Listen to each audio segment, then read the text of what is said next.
with what we've all been going through in the last over a year now, employee welfare has been on top of everyone's mind. It's urgent, it's important, it's challenging. And I am not just talking from the context of India, I think it's global. As organizations, as countries, everyone has been thinking about the welfare of people. We have within India seen a lot of organizations doing things like paying for people's medical care, taking care of people, their expenses, their health, long after people are gone, taking care of families, giving the right leaves. We've seen a lot of organizations doing giving well-being leaves where people are given leaves of say 2 days in a quarter or a day in a quarter where you can just take it easy. Organizations have no meeting days where you can not have any meetings and just focus on work, catch up on your emails. People are given time to spend with their families. Organizations are spending time to create a virtual environment for people to come together, have virtual offsites.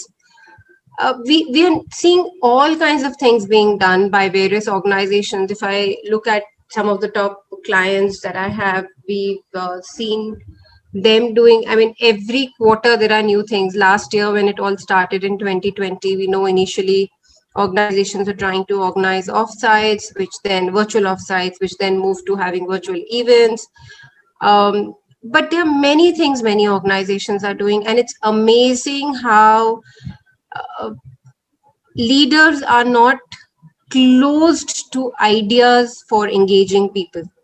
Given that all of us are now sitting virtually and do not have much access to each other, people working across geographies, people working across locations, it's amazing that we see leaders being open to ideas. We see um, innovation coming out of even something as simple as the way emails are written, backgrounds are being created, the virtual background. So I guess anything that makes it exciting to come to work, anything that can motivate people to come to work. So yeah, I think at this point in time, organizations should just focus on, and it takes a lot of toll on the creative abilities of everybody, because one has to be creative. It's very as I said, creative in terms of emails, creative in terms of work allocation, creative in terms of well-being, creative in terms of leaves. Recently, an organization said, okay, you've been, or most of us have not taken vacations because there's nowhere to go. And I know a client of mine, they said, okay, we are forcing you to take a vacation, and you take 3 days vacation right now, I'll give you an extra day, and which is not a part of your leave for this year. So, but I'm forcing you to take a vacation, which I thought was fantastic. So whatever it takes to have people take a break from work and take it easy, spend time with families, um, because I think it started taking a toll on everyone's family life as well.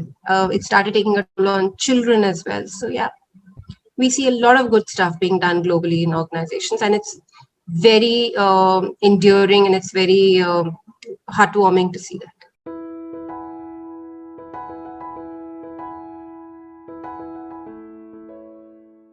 I think when we know there's a crisis and we know that we have to put a bigger step forward to be extra empathetic towards people, um, demonstrating that is about just something uh, very simple questions which we typically call rhetoric, right? Asking somebody how are you, it's typically a very rhetoric question, um, but just meaning that question, because when I mean a how are you, the other person obviously will figure it out. Our tone speaks far more than the words do. Actions speak louder, as they say. So when you're asking somebody how are you, you follow it up when someone says. Sometimes people will say, "Oh, I'm okay." Just and I'm starting from the very basics. Demonstrating empathy and care can be um, in terms of just being around, in terms of just asking people some very simple questions about their well-being, their family. What does it mean for them as coaches? For example, one of the questions, when someone tells me, oh, I'm feeling stressed, I'm like, okay, so what is stress doing to you? How is it impacting you? What can you do to take away stress?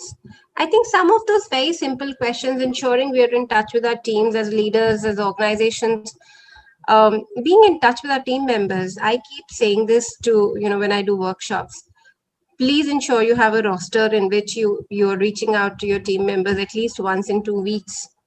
As big a team as it may be, reaching out once in 2 weeks, even for a 15-minute, makes a lot of difference to people. Try and ensure that when you're on virtual calls, everyone's videos are open, switched on, because when you see faces, people speak so much through their face than they do by their language and tone. Not everybody has the ability of picking up tone. If you can, nothing like it. But if you're able to pick it up by your facial expressions, that'll be amazing. For a leader and a manager who's busy in business and revenues, it'll be easy for him or her to pick it up through the facial expressions. So ensuring that people have their virtual cameras switched on, having rosters to speak, just checking on people off and on, trying to have, as I was talking a little while back, trying to have offsites with them, asking questions around family, which to a lot of us is personal. We do not speak about families at the professional front, but just kind of asking and ensuring people are doing okay without getting too much into someone's personal life. I think they're small things, but they go a long way. So yeah, those, I think, just actions more than just words will make a lot of difference.